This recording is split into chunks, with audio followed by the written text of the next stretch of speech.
Okay, so there's a little bit of context or background information that I want to go over before you guys read Where Are You Going? Where Have You Been? And the first piece of context that I have is that Joyce Carol Oates was inspired by the true life crime spree of this guy named Charles Schmid, or the Pied Piper of Tucson. And this guy is pretty creepy. In a lot of ways, he mirrors our antagonist, Arnold Friend, in that he's only about 5'3", and he disguises his naturally handsome appearance with this kind of bizarre mask that consists of dark tan pancake makeup, white lipstick, and this dyed black jet hair that a wig, essentially, as you can see in the picture. And what's interesting about this guy is that he's pretty creepy, but the ladies seem to really like him. And he meets in 1964 this 17-year-old girl named Mary French. And they begin this relationship, and he introduces her to this other guy named John Saunders. And basically, Charles Schmidt, the Pied Piper, tells his friend and his girlfriend that he wants to kill a girl. So Mary French basically is like, okay, I want to keep this guy I want to keep him. I want to please him. So she goes and she helps him lure this 15-year-old girl named Aileen Rowe and persuades her to sneak out of her house after her mom goes to work. And instead of going to the party like she promises, they drive her into the desert. The men rape her. And Mary French, all the while, is listening to a radio in the car. And after all is said and done, they kill her. And they dig a hole and bury her body. And detectives question him, but because Mary French backs him up with an alibi, he's not apprehended, he's not arrested, and he goes on to kill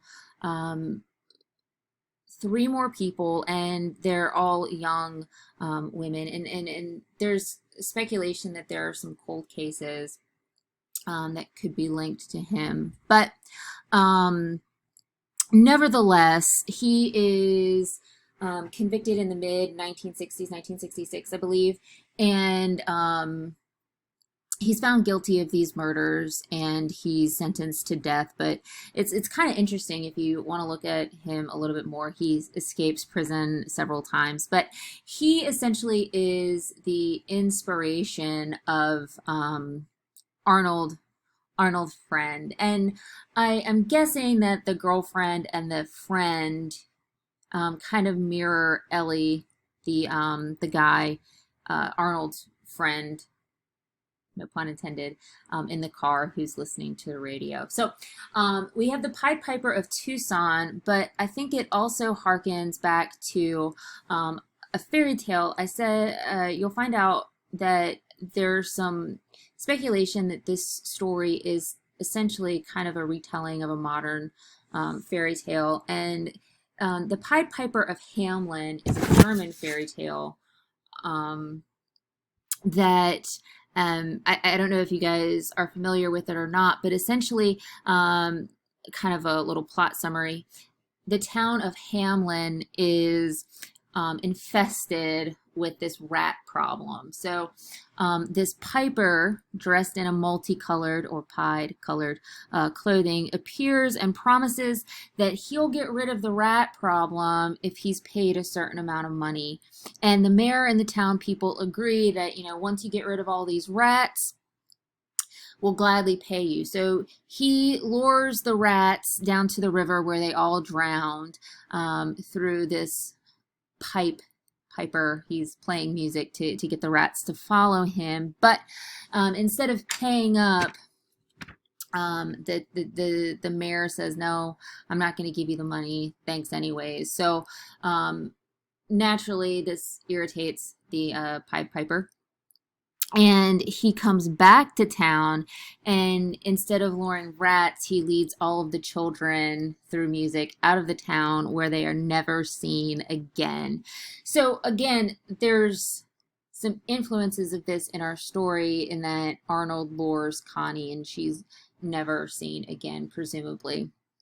And then finally, the other piece of background information for you guys to consider is that Joyce Carol Oates dedicates this song to Bob Dylan, who is, or was, well, he still is, he's alive. He was awarded the Nobel Prize for Literature not too long ago.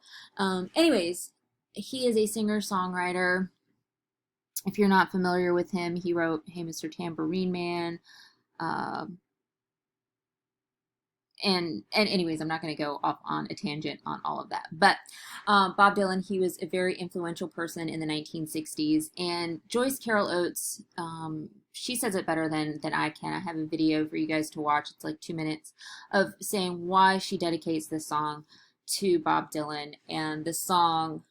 There's a link to the song right underneath of that. So check that out, and hopefully I think that this context will give you guys some more insight when looking at this critically and analytically, and you could use a number of these things should you choose to write your literary analysis on Where Are You Going, Where Have You Been.